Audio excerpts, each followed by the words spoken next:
coming up on that Rick Santorum interview from last night, because there is a trailing end from that interview that we're going to hope to sew up tonight. It's not exactly what you think, but we'll be revisiting that in just a moment. Very nice of Chris to say those nice things.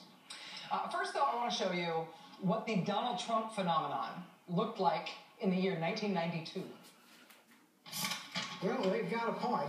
I don't have any experience in running up a $4 trillion debt. I don't have any experience in gridlock government where nobody takes responsibility for anything and everybody blames everybody else.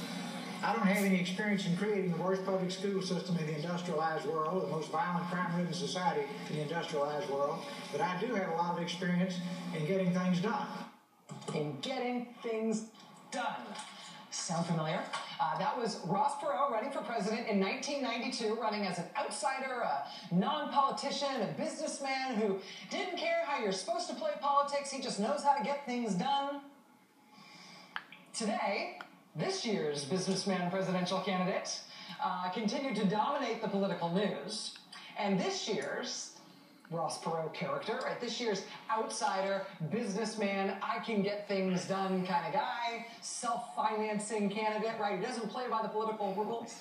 Well, today, this year's version of that candidate, Donald Trump, made comments that put the Ross Perot election of 1992 at the very center of American politics. It put that Ross Perot election, it elevated it to make it the most important piece of American history in today's politics.